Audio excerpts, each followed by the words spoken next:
ഇന്നത്തെ ഒരു പണി എന്താണെന്ന് വെച്ചാൽ നമ്മുടെ ഇൻഡോർ പ്ലാന്റ്സൊക്കെ വെച്ചിട്ടുള്ളതൊക്കെ ഒന്ന് എടുത്ത് അതിനെല്ലാം ഒന്ന് കുളിപ്പിച്ചെടുക്കണം എന്നുള്ളതാണ്. അപ്പോൾ ഞാൻ പല പല സ്ഥലത്തായിട്ടാണ് പ്ലാന്റ്സ് വെച്ചത്. അതുകൊണ്ട് ഇതൊക്കെ പൊക്കിയെടുത്ത് ഒരു ഭാഗത്ത് കൊണ്ടുവച്ച് ക്ലീൻ ചെയ്യുക എന്നുള്ളത് ഒരു പണി തന്നെയാണ്. അപ്പോൾ ഞാൻ ആദ്യം നമ്മുടെ സ്റ്റെയറിൻ്റെ മുകളിൽ വെച്ചിട്ടുള്ള ഈ മണി പ്ലാന്റ് എടുത്തുകൊണ്ട് പോവുകയാണ്. ഈ മണി പ്ലാന്റ് നല്ലപോലെ പൊടി പിടിച്ചിട്ടുണ്ട്.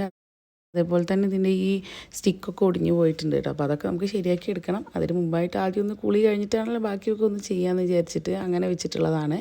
പിന്നീട് നമ്മൾ വെച്ചിട്ടുള്ളത് ഈ ഒരു ഭാഗത്താണ്. ഇതും മണി പ്ലാന്റ് തന്നെയാണ് കേട്ടോ. അപ്പോൾ എന്നെ സഹായിക്കാൻ ഇവിടെ ആൾക്കാരുണ്ട്. അപ്പോൾ ഞാൻ പറഞ്ഞു ചട്ടിയൊന്നും പൊട്ടിക്കാതെ എടുക്കുകയാണെന്നുണ്ടെങ്കിൽ ഓക്കെ കുഴപ്പമില്ല ചെയ്തോ എന്നുള്ളത് കേട്ടോ. ഇപ്പോൾ എടുത്തുകൊണ്ട് പോയ പോട്ട് എന്താണെന്ന് വെച്ചാൽ ഒരു ഫ്ലാസ്ക് പൊട്ടിയിട്ടുള്ളതായിരുന്നു കേട്ടോ. അപ്പോൾ അതിൻ്റെ ഉള്ളത്തെ ചില്ലൊക്കെ കളഞ്ഞിട്ട് എടുത്തു വെച്ചതാണ്. പിന്നെ അടുത്തത് സെറാമിക്കിൻ്റെ ചട്ടിയാണ്. അപ്പോൾ അതൊക്കെ നല്ല രീതിയിൽ എടുത്തുകൊണ്ട് പോയി വെച്ചിട്ടുണ്ട് കേട്ടോ. പിന്നെ അടുത്തത് ഒരു പ്ലാസ്റ്റിക് ചട്ടിയിലാട്ടോ വെച്ചിട്ടുള്ളത്. ഇതും മണി പ്ലാന്റ് തന്നെയാണ്. പിന്നെ നമ്മുടെ കിച്ചണിലുള്ളതാണ്. ഇത് സെറാമിക് പോട്ടാണ്. ഇനി അടുത്തത് ഞാനൊരു ഭരണിയുടെ മുകളിൽ ഒരു സെറാമിക് പോട്ട് വെച്ചിട്ട് ഇങ്ങനെ ചെടി വെച്ചിട്ടുള്ളതാണ്. ഭരണിയുടെ അടപ്പ് അതിൽ വെച്ചതിന് ശേഷമാണ് കേട്ടോ ഈ ചട്ടി വെച്ചിട്ടുള്ളത്. അതുകൊണ്ട് ഭരണി നമുക്ക് വേണമെങ്കിൽ പിന്നീട് യൂസ് ചെയ്യുകയും ചെയ്യാം. പിന്നെ ഈ ഒരു പ്ലാന്റ് അടുക്കളയിൽ തന്നെയാണ് വെച്ചിട്ടുള്ളത്. ഇതൊരു ലക്കി ബാമും മണി പ്ലാന്റും കൂടെയാണ്. മണി പ്ലാന്റിൻ്റെ പീസസ് ജസ്റ്റ് ഞാൻ കിട്ടിയപ്പോൾ ഇതിലിങ്ങനെ വെച്ചപ്പോൾ നല്ല രീതിയിൽ അത് മുളച്ച് വന്നതാണ് കേട്ടോ. ഇലയൊന്നും ഇല്ലാത്ത പീസാണ് വെച്ച് കൊടുത്തിട്ടുണ്ടായിരുന്നത്. നിറയെ ഇലയൊക്കെ വന്നിട്ടുണ്ട്. അപ്പോൾ ഇത് വെള്ളത്തിൽ വെച്ചതാണ്. ഇതിനെ ഒന്ന് കുളിപ്പിച്ചെടുക്കാമെന്ന് വിചാരിച്ചു. പിന്നീട് നമ്മുടെ സിറ്റ് ഔട്ടിൽ വെച്ചിട്ടുള്ള ഈ ഒരു പ്ലാന്റ് എടുത്തിട്ടുണ്ട്. ഇതിലൊക്കെ നിറയെ പൊടിയുണ്ട് കേട്ടോ, റോഡിൽ നിന്നുള്ള പൊടിയൊക്കെ ആയിട്ട്.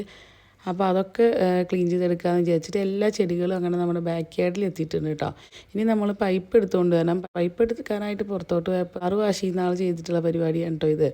എന്നിട്ട് അതൊക്കെ അവിടെ നിന്ന് അഴിച്ചു കൊണ്ടുവന്ന് നമ്മുടെ ബാക്ക് യാർഡിൽ ഫിറ്റ് ചെയ്തിട്ട് നനയ്ക്കാമെന്ന് വിചാരിച്ചു. ഇങ്ങനെ പൈപ്പ് കൊണ്ടാകുമ്പോൾ നല്ല രീതിയിൽ നമുക്ക് സുഖമായിട്ട് നനച്ചെടുക്കാനായിട്ട് പറ്റും. ടാപ്പിൻ്റെ ചുവട്ടിൽ ഡയറക്റ്റ് വെച്ചിട്ട് ചെയ്ത് കഴിഞ്ഞാൽ ഇതിലെ മണ്ണൊക്കെ കുത്തിയൊലിച്ച് പോവും ഒക്കെ ചെയ്യും. അപ്പോൾ ചെടിക്ക് ഡാമേജൊക്കെ വരും. അപ്പോൾ ഞാൻ ഈ ഒരു രീതിയിൽ ഓസ് വെച്ചിട്ട് ഇങ്ങനെ നനച്ച് കൊടുക്കുകയാണ്. അപ്പോൾ നല്ല രീതിയിൽ എല്ലാ ഭാഗത്തും എത്തും കേട്ടോ. അപ്പോൾ കുറേ നാളായി ഇങ്ങനെയൊക്കെ ചെയ്തിട്ട്. അപ്പോൾ ഇനിയും നല്ല രീതിയിൽ കെയർ ചെയ്യാമെന്ന് വിചാരിച്ചിട്ട് ചെയ്ത് കൊടുക്കുന്നതാണ് കേട്ടോ. അപ്പോൾ എല്ലാ ചെടികളും നല്ല പോലെ നനച്ചെടുത്തിട്ടുണ്ട് കേട്ടോ. നന കഴിഞ്ഞപ്പോൾ തന്നെ ചെടിയുടെ ഇലയുടെ കളറൊക്കെ മാറി അഴുക്കൊക്കെ പോയിട്ടുണ്ട് കേട്ടോ. നിറയെ പൊടിയൊക്കെ ഉണ്ടായിരുന്നു ചെടിയിൽ.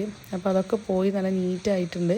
അപ്പോൾ ഞാൻ വിചാരിക്കുന്നത് ഇന്ന് ഞാൻ നനച്ചതിന് ശേഷം ഇവിടെ തന്നെ വെച്ച് കൊടുക്കാം. എന്നിട്ട് നാളെ ഇതൊക്കെ ഉണങ്ങി അതിൽ വെള്ളമൊക്കെ ചട്ടിയിൽ നിന്നൊക്കെ വാർന്നു പോയതിന് ശേഷം ഉള്ളിലേക്ക് എടുത്ത് വെക്കാമെന്നാണ് കേട്ടോ.